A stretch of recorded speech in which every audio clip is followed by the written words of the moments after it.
Hi everyone, this is Brian from Kaizen Academy, and today we've got here a mathematical induction question, which is from a trial paper this year actually, and some of you may or may not have seen it, but I believe it was from an independent paper.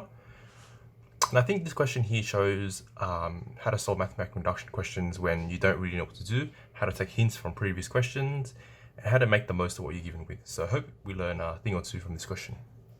So this question here is two parts. First part, we've got to prove an identity, a inequality, and next part, we've actually got the actual induction. So we know immediately before we even start the question, we've probably got to use part I to help us solve the induction in part II. So let's get started. So first question, by squaring both sides, show that 2n plus 3 is greater than 2 root n plus 1 times n plus 2. So by squaring both sides, they've already given us a hint. We've already got a general idea on what to do. So first, let's write down what we're required to prove. So 2n plus 3 is greater than 2 root n plus 1 n plus 2. And they've told us to square both sides. So let's square both sides and prove that one instead. So 4 n plus 1, n plus 2. So why can't we just simply square both sides in this case? One thing that question actually tells us also is that n is greater than 0. So we have to watch out for this. So not every inequality can we just simply square both sides and expect it to still hold true. It's only in this case where n is greater than 0 that we can get away with these kind of things. So now this is what we're trying to prove, this second inequality. So let's do just that. Let's prove it. Left hand side here is 4n squared, which is expanded, plus 12n plus 9. Right hand side here, same similar story, we just expand it. So 4, expand the brackets, n squared plus 3n plus 2. We expand the 4 in, that gives us 4n squared plus 12n plus 8. And we see here the right hand side here is very similar to the left hand side. Only difference is the left hand side has a 9 and this has an 8. And we know 9 is greater than 8. So you can see here with everything the same except for one number, we know left hand side is greater than right hand side. So therefore, the left hand side is greater than the right hand side. And therefore, our original inequality we're trying to prove, let's rewrite that down, is greater than 2 n plus 1 n plus 2. Cool. So let's try to keep this in mind because it will probably be needed in the next question. So we're going to another piece of paper for the next question. Okay, cool. So on to another piece of paper. Let's start the second part of the question, the mathematical induction part. So this is where the marks really are earned. So 3 marks compared to 1 in the previous question. So let's get started. So prove a mathematical induction that we've got a series here, 1 on root 2, 1 on root 3, all the way to 1 on root n is greater than 2, open bracket, root n plus 1 minus 1 by itself, close bracket. So let's quickly just write down what we're trying to prove here by mathematical induction. We're required to prove that 1 on root 2 plus 1 on root 3, root n all the way to root n is greater than 2, root n plus 1 minus 1. Cool. That's what we're trying to prove. And we're going to do it by mathematical induction, as asked by the question.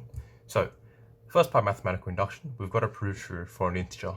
So let's pick an integer that's appropriately easy and still within the bounds. So we've seen in the previous question that we're required to use n is greater than 0. So let's just pick the smallest number that is still greater than 0, which is 1. So let's pick 1.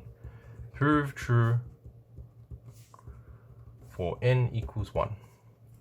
So let's just do left hand side greater than right hand side. Let's prove that. Left hand side is 1 on root 1 equals 1.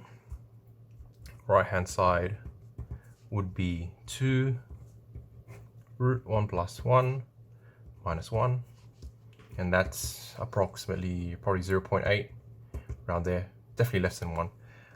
So from here we can see that left hand side greater than right hand side.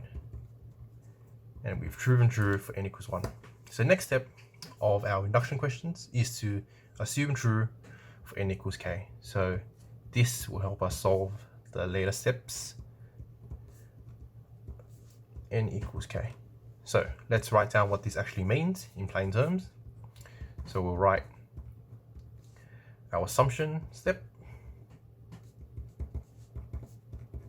root k greater than 2 root k plus 1. And we know this assumption here is definitely, most probably going to be used for the next step, where we have to prove true for n equals k plus 1. So what does this mean? That means we've got to prove this. We've got to prove that this inequality, where n equals k plus 1, will be greater, k plus 1 will be greater than this expression here with k plus 1 in it. So k plus 1 plus 1 minus 1. So just sub k plus 1 into that above there. So we've got to prove this. Now immediately it's not super obvious, you know, what we've got to actually do in order to prove this inequality right here. What we do know is that there's a high likelihood we've got to use this assumption inequality that we've done. And we've also probably got to use this from what we've proven in part I, so this inequality here.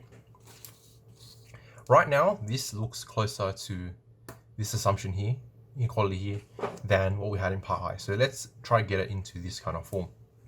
So let's get into that form by throwing this 1 over root k plus 1 to the other side. So we're still trying to prove that same inequality,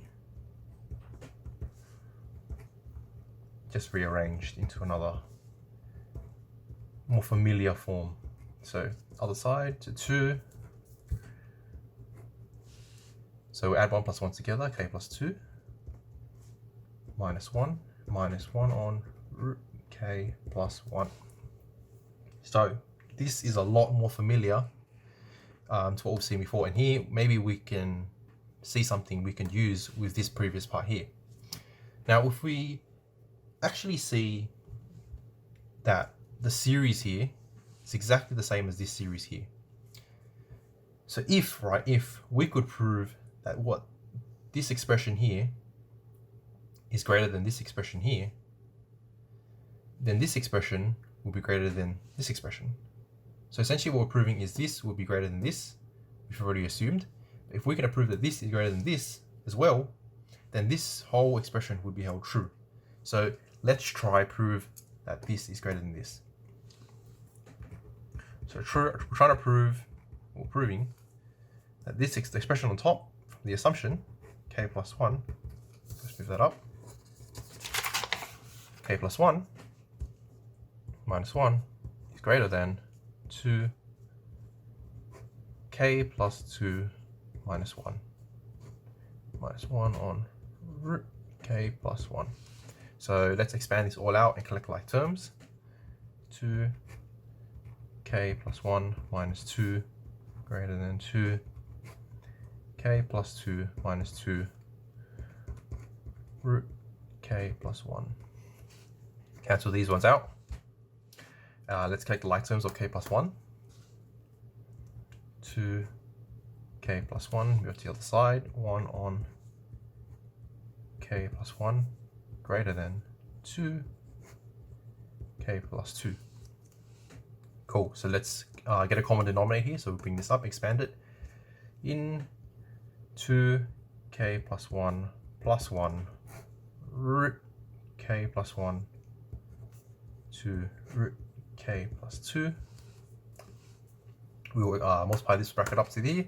But before we even do that, we can already see that this is starting to turn into what we have in part I. So we know we're on the right track. This is something we're very familiar with. So first of all, let's just expand this one here and collect like terms. So that's 2k, 2 times 1 is 2, and add the 1 on, it will be 3. Greater than 2 root k plus 2. So these two square roots multiplied together will just be the same thing under each roof, same square root. Cool.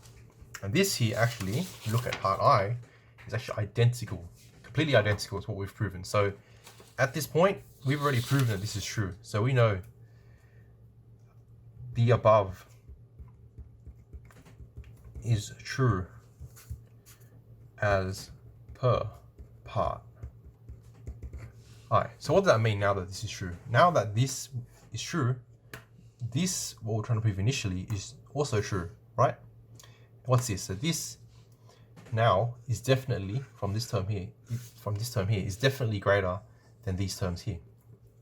So what that would mean is that this series is also greater than this series here.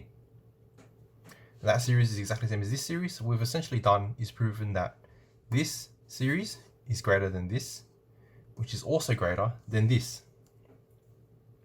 And that is how we've proven true for n equals k plus 1. But let's just write a quick summary. So therefore, what we've proven is from our assumption step, 1 on root 2 plus 1 on root 3, dot dot dot, from our assumption step, root k. So this is from our assumption step, nothing too fancy about this. It's the same thing as from our induction step. So this is where we've proven just then that this term here was greater than this term here. So that right there. So that's right there. So we've proven that. 2 root k plus 2 minus 1. Oops, sorry. Minus 1 on root k plus 1. Cool. So we know what we want to work with is actually, we want to work with this series and this expression here, because that's what, this is not very clear, sorry. Because that's what's interesting. This middle one we can eliminate, but we know that if this was greater than this, then this will also be greater than this. So let's eliminate the middle. 2 plus 1 on root 3 plus dot dot dot 1 on root k greater than, skip the middle, let's go straight to here. 2 open bracket k plus 2 minus 1 on root k plus 1. Cool. Now if we throw this to the other side,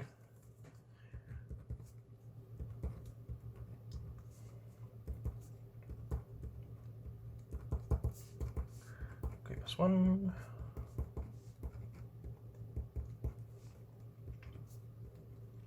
This looks exactly the same as what we're trying to prove from the initial equation. So that right there, we've proven this, we know this is true, and we've proven that from what we were trying to prove initially, which was this. So therefore, true for n equals k plus 1, therefore proven by mathematical induction. So always remember to write this last few sentences out. Don't want to lose marks because of this. Proven by mathematical induction. Cool. And that's question done. So what was, I guess, the most important part of this question? The most important part of this question is to always realize that whenever they give you a previous part, the bi in this case, we've always got to use it somehow. And remember that with induction questions, there's a very, very high likelihood that you'll have to also use this assumed true step for k. And that will somehow always end up working into your next step, your n equals k plus 1 step, where you've got to prove it true into how you're going to solve that question. So always try to chase so that you can use these hints from here and also from part I as well. So yeah, cool. Thank you for watching this video. If anyone's got any additional questions or any other maybe hard questions that you don't know how to solve and you would like an explanation on, please feel free to drop a comment or just message us privately. We're also very interested. And also be sure to follow the Facebook page where we'll have events and more questions up soon. Cool. Thank you.